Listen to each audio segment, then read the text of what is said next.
मेरे भाई देखिए, आज पहला क्वेश्चन का एनालिसिस करते हैं। इसका क्या है, पेनिसिलिन का आविष्कार किसने किया था? तो पेनिसिलिन का आविष्कार अलेक्जेंडर फ्लेमिंग ने किया था। कब किया था? 1928 ईस्वी में। पेनिसिलिन, ये जो पेनिसिलियम कवक है, इसी से पेनिसिलिन बनाया था, जो एंटीबायोटिक यानी प्रतिजैविक था, और इससे सिफिलिस एवं अन्य रोग जो बैक्टीरिया से होता था, इसको ठीक कर देता था। तो पहली बार पेनिसिलिन की खोज किसने किया था? तो पेनिसिलिन की खोज अलेक्जेंडर फ्लेमिंग ने किया था। ऑप्शन नंबर बी सही होता। लेकिन ऑप्शन नंबर ए में दिया हुआ है गैलीलियो के बारे में, गैलीलियो गेली के बारे में। तो गैलीलियो क्या किए थे? तो गैलीलियो सबसे पहले 1609 ईस्वी में दूरबीन की खोज किए थे, और यही दूरबीन से पूरे सौरमंडल में ग्रह को देख लिए थे, और इन्होंने 1610 में शनि ग्रह में रिंग्स के भी खोज कर दिए थे। तो आइए मेरे भाई, हम लोग अगला क्वेश्चन देखते हैं। अगला क्वेश्चन क्या कह रहा है, स्क्रीन पर आप लोग देख रहे होंगे।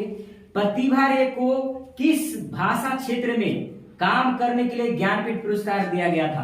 तो देखिए किस क्षेत्र में दिया गया था। तो बात करते हैं प्रतिभा रे के बारे में। तो प्रतिभा रे, इनका जन्म 1943 में कटक उड़ीसा में हुआ था।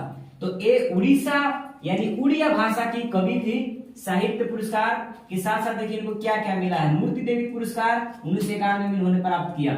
इसके बाद ज्ञानपीठ पुरस्कार इन्होंने 2011 में प्राप्त किए। इसके साथ साहित्य अकादमी पुरस्कार के साथ साथ अन्य क्षेत्रीय पुरस्कार, बहुत सारे पुरस्कार प्राप्त किए हैं। तो यही था इनका प्रतिभा रे के जीवनी, अर्थात एक उड़िया के कवि थे, उड़िया भाषा के कवि थे। चलिए आइए मेरे भाई, अगला क्वेश्चन देखते हैं। अगला क्वेश्चन क्या कह रहा है कि हे फीवर निम्नलिखित में से किसका एक संकेत है? तो देखिए क्या कह रहा है, किसका एक संकेत है। हे फीवर के बारे में समझते हैं। इसे एलर्जिक राइनाइटिस कहा जाता है। इसे क्या कहा जाता है? एलर्जिक राइनाइटिस कहा जाता है। ये क्या होता है कि नाक की अगर बात करें तो नाक से धूलकण जाता है, वायु के साथ में क्या जाता है? धूलकण, यानी धूलकण प्लस में वायु जाता है।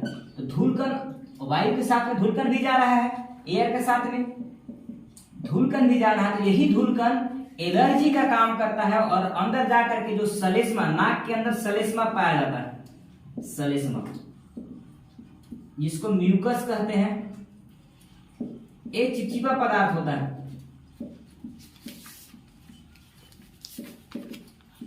इसको जा करके संक्रमित कर देता है। तो नाक के अंदर जो चिपचिपा पदार्थ है सलेस्मा, उसको धूलकण जा करके, और चिपचिपा पदार्थ जो सलेस्मा है, ये क्या हो जाता है कि ये धूलकण से संक्रमित हो जाता है, जिससे नाक से पूरा बलगम निकलने लगेगा, आंख से आंसू निकलने लगेगा, पूरा बुखार भी आ जाता है। तो ये बहुत ही खतरनाक बीमारी है जिसका नाम है हे फीवर। ये कैसे होता है? तो एलर्जी से होता है। धूलकण और वायु के साथ में धूलकण जाता है, उससे होता है सलेस्मा संक्रमित। अब सलेस्मा के बारे में बढ़िया से समझना होगा, तो YouTube पर बायोलॉजी वाला प्ले लिस्ट में जाइए, और वहां से रेस्पिरेटरी सिस्टम में इसको अच्छे से बताया गया है कि निम्नलिखित में से कौन सी बात ब्रायोफाइटा के लिए सही नहीं है, मतलब गलत है। तो चलिए ब्रायोफाइटा के बारे में समझते हैं। सबसे पहले तो प्लांट के बारे में समझ लीजिए। प्लांट यानी पादप को दो भागों में बांटा गया है। एक होता है क्रिप्टोगेम्स, क्रिप्टोगेम्स, और एक होता है फेनरोगेम्स। इसको बोलते हैं अपुष्पीय पादप, अपुष्पीय पादप, और इसको बोलते हैं पुष्पीय पादप, पुष्पीय पादप। अब ये क्या होता है? वैसा पेड़ पौधे जिसमें फूल नहीं लगता हो, तो वो आता है अपुष्पीय पादप, और वैसा पेड़ पौधे जिसमें पुष्प लगता हो यानी फूल लगता हो, आएगा पुष्पीय पादप। अब इसको भी तीन भाग में बांटा गया है। एक है थैलोफाइटा, दूसरा है ब्रायोफाइटा, और तीसरा है टेरिडोफाइटा, टेरिडोफाइटा। तो यहां पर ये भी दो भाग में बांटा हुआ है, जिम्नोस्पर्म और एंजियोस्पर्म, एंजियोस्पर्म। तो यहां पर पूछा था कि ब्रायोफाइटा के बारे में बताना था। तो ब्रायोफाइटा का आप देख रहे होंगे कि ये अपुष्पीय पादप है, मतलब ये तीनों पादप वाला ग्रुप में फूल नहीं लगेगा। तो वहां पर ऑप्शन नंबर डी में आप लोग को दिख रहा होगा कि यह पुष्पीय पादप है, जबकि वो बिल्कुल क्या है, गलत है। ये क्या है, अपुष्पीय पादप है, मतलब इसे फूल नहीं लगेगा। हाँ तो चलिए आइए मेरे भाई अगला क्वेश्चन देखते हैं। अगला क्वेश्चन क्या कह रहा है कि किस जलीय जानवर के पीछे चलने के लिए टेंटिकल्स होते हैं। तो टेंटिकल्स चलने के लिए होते हैं जलीय जीव आता है जेलीफिश। ये जो जेलीफिश है ये किस संघ में आता है, किस ग्रुप में आता है, तो ये आता है सिलेंट्रेटा ग्रुप। सिलेंट्रेटा इसी को हम निडेरिया भी कहते हैं। तो सिलेंट्रेटा या निडेरिया संघ के अंदर ये आता है कौन सा जीव, तो जेलीफिश। जेलीफिश के यही स्ट्रक्चर है, देखिए यही है जेलीफिश। जेलीफिश में यहाँ पर बाल जैसे रोआ जैसे निकले होते हैं, जिसको हम टेंटिकल्स कहते हैं, और यही टेंटिकल्स से ये चलने का काम करते हैं, यानी संचलन करने के काम करते हैं। संचलन यानी चलने के काम करते हैं। और ये जो दिख रहा है बड़ा बड़ा, ये होता है आर्म्स, यानी इनके भुजा होते हैं, और यही भुजा से किसी भी जंतु को पकड़ के खाते हैं। और ये भुजा बहुत ही जहरीला होता है, कोई भी जीव अगर इसमें अगर टच करता है तो जहर से वो मर जाएगा। बहुत ही खतरनाक जीव होता है, और इतना खतरनाक जीव को भी चाइना वाला नहीं छोड़ते हैं। तो समझ जाइए उन लोग भी कितना खतरनाक है। तो आइए दोस्त देखते हैं अगला क्वेश्चन। अगला क्वेश्चन क्या कह रहा है कि N2 में यानी नाइट्रोजन गैस में कितने एकल इलेक्ट्रॉन जोड़े होते हैं। तो नाइट्रोजन गैस की बात किया है, देखिएगा नाइट्रोजन गैस N2 गैस की बात किया है, नाइट्रोजन की बात किया है। तो यहाँ पर एक तो नाइट्रोजन ले लीजिए और एक तो यहाँ पर नाइट्रोजन ले लीजिए। अब देखिए नाइट्रोजन की अगर बात करें तो नाइट्रोजन की परमाणु संख्या कितना होता है, तो इसका परमाणु संख्या 7 होता है। और परमाणु संख्या 7 तो इसमें इलेक्ट्रॉन की संख्या भी 7। तो यहाँ पर देखिए इसकी बाहरी कक्षा में कितने इलेक्ट्रॉन होंगे, तो बाहरी कक्षा में इसके 5 इलेक्ट्रॉन होते हैं। कैसे, क्योंकि पहली कक्षा में 2 इलेक्ट्रॉन और फिर बाहरी कक्षा में 5 इलेक्ट्रॉन। तो बाहरी कक्षा में इसके कितने इलेक्ट्रॉन होंगे, 5 इलेक्ट्रॉन होंगे। तो 3 यहाँ दे दिए, 2 यहाँ पर दे दिए। अब इसमें 5 है तो इसमें भी 5 होंगे। तो चलिए देखिए अब ये लोग साझेदारी करता है, और इस तरह से 3 यहाँ पर इसका हो गया और 2 इसका यहाँ हो गया।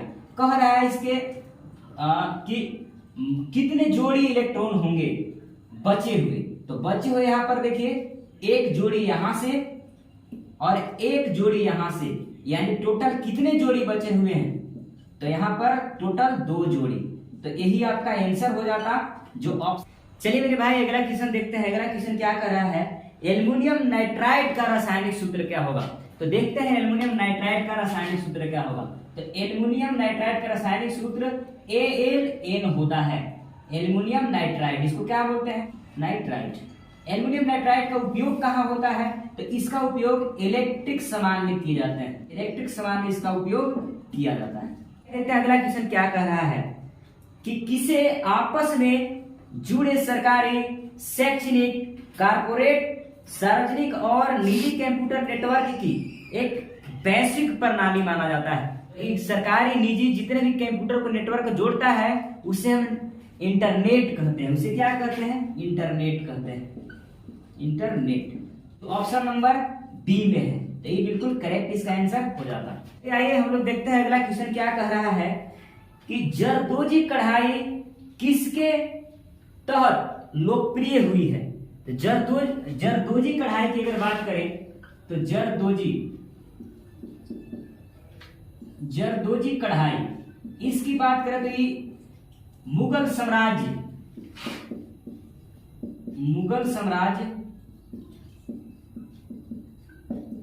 अकबर के समय में, किसके समय में, अकबर के समय में एक कढ़ाई बहुत ही फेमस हुआ था। और ये क्या करवाते थे अकबर, इन्होंने सोना चांदी एवं अन्य धातुओं का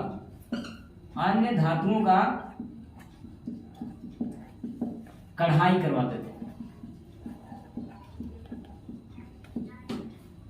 अन्य धातुओं का कढ़ाई करवाते थे। तो इसीलिए जो जरदोजी कढ़ाई है बहुत ही फेमस हुआ था अकबर के शासनकाल में। कि प्रतिवर्ष विश्व पर्यावरण दिवस कब मनाया जाता है? प्रतिवर्ष विश्व पर्यावरण दिवस कब मनाया जाता है? पहली बार विश्व पर्यावरण दिवस पर्यावरण के संरक्षण के लिए, पर्यावरण के संरक्षण के लिए पहली बार 5 जून 1972 को मनाया गया था। और इसमें पर्यावरण के संरक्षण एवं मनुष्यों के यानी आदमी जितने भी थे उन सबको जागरूकता फैलाने के लिए किया गया था। क्या कह रहा है कि सीमा शुल्क निम्नलिखित सरकार की नीतियों में से किसका एक साधन है? तो समझने वाले हैं सीमा शुल्क के बारे में। तो सीमा शुल्क की अगर बात करें, सीमा शुल्क, तो सीमा शुल्क एक अप्रत्यक्ष कर होता है, अप्रत्यक्ष कर होता है। अब ये क्या होता है सीमा शुल्क? कि आयात और निर्यात पर लगता है, आयात निर्यात। अब आयात निर्यात क्या होता है? आयात का मतलब विदेश से कोई भी चीज अपने देश में आना, आयात मतलब आना, और निर्यात मतलब अपने देश से विदेश में कोई चीज को जाना। तो आयात मतलब आना, निर्यात मतलब जाना। तो आने और जाने में जो टैक्स लगता है उसी को बोलते हैं सीमा शुल्क। और ये किसके अंतर्गत आता है? यह राजकोषीय के अंतर्गत आता है। यह राजकोषीय नीति के साधन है। चलिए अगला क्वेश्चन हम लोग देखते हैं। अगला क्वेश्चन क्या कह रहा है कि किस प्रकार का रोग जनक जल जनित रोग पोलियो का कारण बनता है? तो इसके बारे में, विषाणु से होने वाले रोग के बारे में और जीवाणु से होने वाले रोग के बारे में हम YouTube पर पहले वीडियो डाल चुके हैं, तो उसको आप लोग देखे होंगे तो ये जरूर बन जाएगा। नहीं देखे होंगे जाकर के देख लीजिएगा प्ले लिस्ट में। तो चलिए हम लोग देखने वाले हैं कि पोलियो रोग किससे होता है। तो पोलियो की अगर हम बात करें, तो पोलियो किससे होता है? तो यह वायरस से होता है, वायरस यानी विषाणु से होता है। और विषाणु को हम देखिए, ये विषाणु क्या होता है कि विषाणु जब बाहरी रहता है, शरीर के बाहर रहेगा तो ये मृत अवस्था में होता है, और जैसे ही विषाणु शरीर के अंदर आएगा तो ये जीवित हो जाता है, जिंदा हो जाता है। इसीलिए विषाणु को यानी वायरस को हम सजीव और निर्जीव के बीच की कड़ी कहते हैं। तो विषाणु यानी वायरस को सजीव एवं निर्जीव के बीच की कड़ी कहा जाता है, सजीव एवं निर्जीव, सजीव एवं निर्जीव के बीच की कड़ी, बीच के कड़ी का मतलब क्या होता है कि दोनों के बीच बिचवा में है, नहीं सजीवे है न निर्जीवे।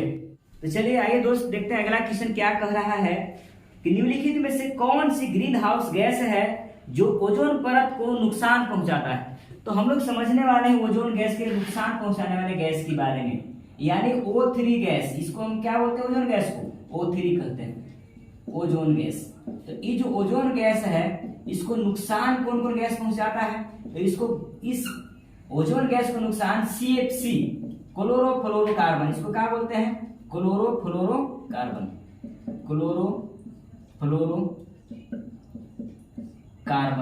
तो ये जो क्लोरोफ्लोरोकार्बन है यह कहां से निकलता है? तो यह शीतलक पदार्थ यानी जो फ्रिज, कूलर और AC इस सब से निकलता है CFC। और यही क्या करता है? यही ओजोन गैस को क्षति पहुंचाता है। इसके अलावे और कौन है जो क्षति पहुंचाता है? तो इस CFC के अलावे CClF3 भी है, यानी कार्बन, क्लोरीन और फ्लोरीन। तो इसको हम कैसे लिखेंगे?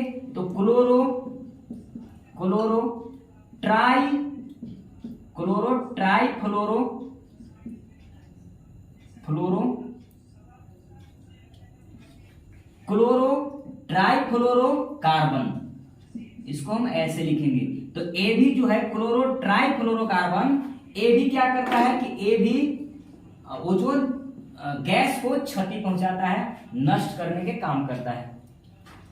चलिए देखते हैं अगला क्वेश्चन क्या कह रहा है कि अंतरिक्ष में जाने वाले प्रथम भारतीय व्यक्ति के नाम बताइए। अंतरिक्ष में जाने वाले प्रथम भारतीय का नाम क्या है?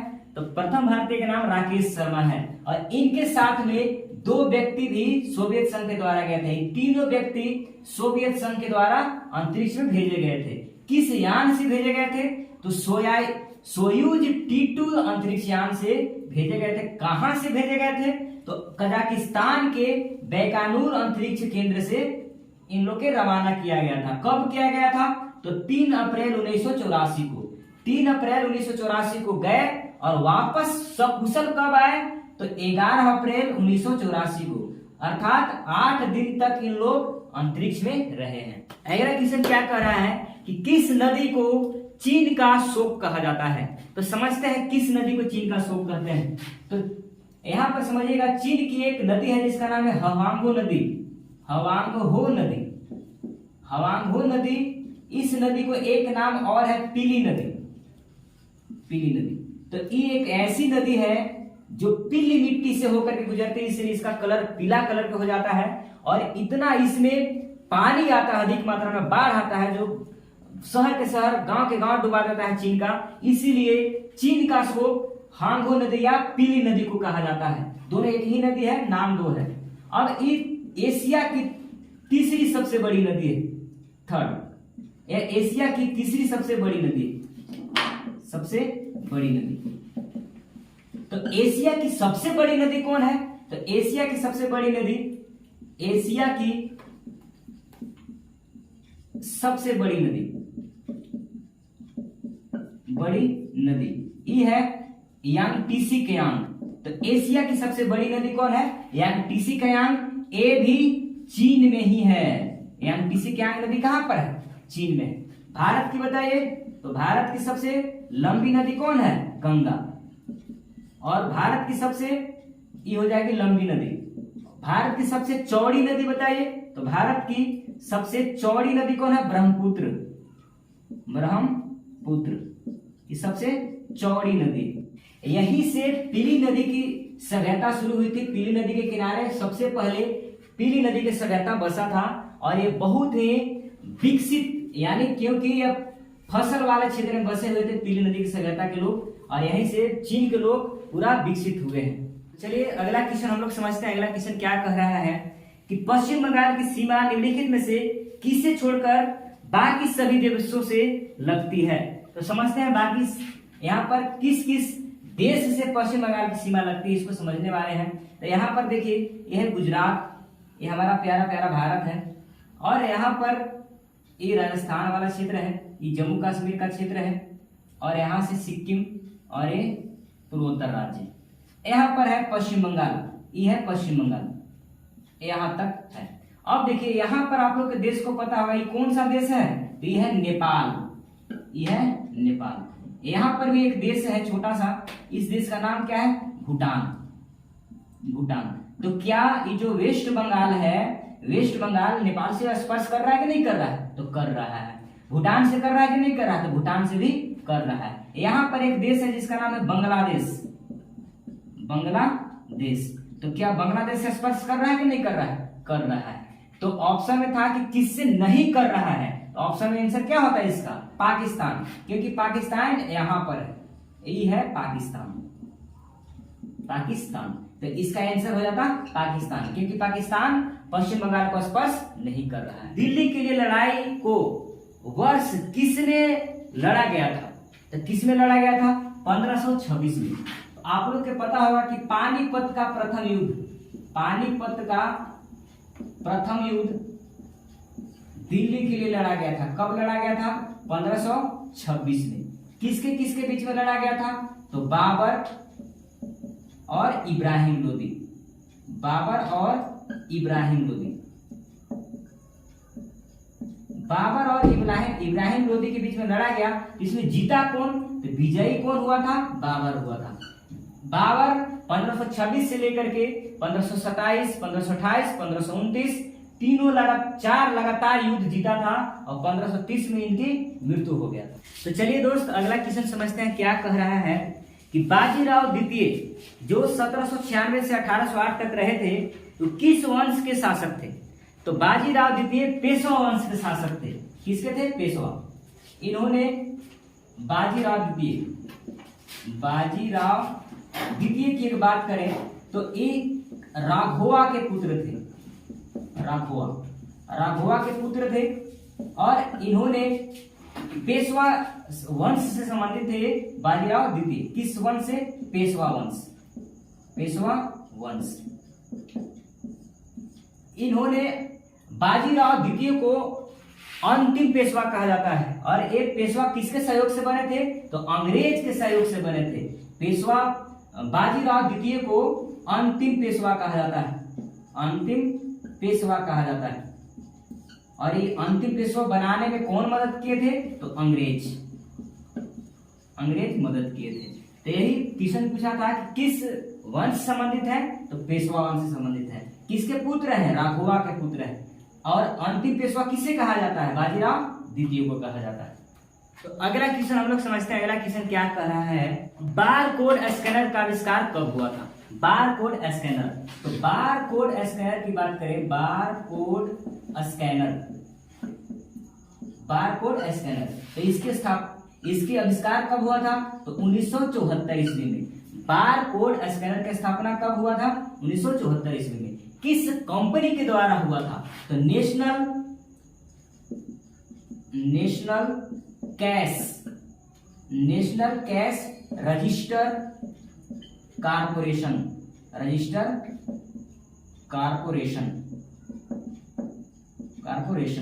यहां पर समझिएगा, नेशनल कैश रजिस्टर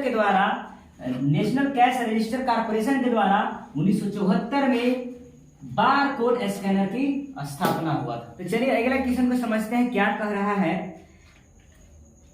प्रकाश का अलग अलग रंगों में होने वाले बंटवारे को क्या कहा जाता है? तो प्रकाश में हम इसको समझते हैं थोड़ा।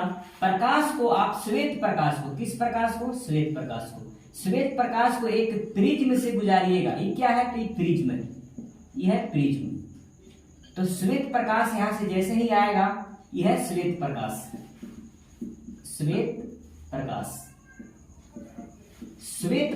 मतलब व्हाइट प्रकाश। जैसे ही यहां पर पहुंचेगा, अपवर्तन के कारण ये मुड़ जाएगा और मुड़ने के बाद ये आ जाए किससे टकराएगा? तो अगला वाला भाग से टकराएगा।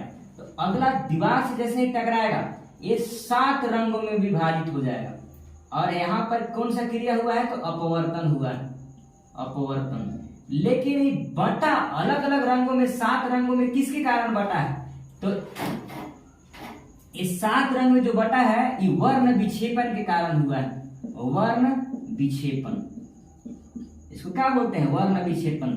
यानी 7 रंग में अलग अलग बटने, प्रसार होने का कारण क्या है? तो वर्ण विक्षेपण है। प्रसार हुआ है, इसमें क्या हुआ है? रंग का प्रसार हुआ। एक श्वेत प्रकाश आया और प्रिज्म से गुजरा तो 7 रंगों में प्रसारित हो गया।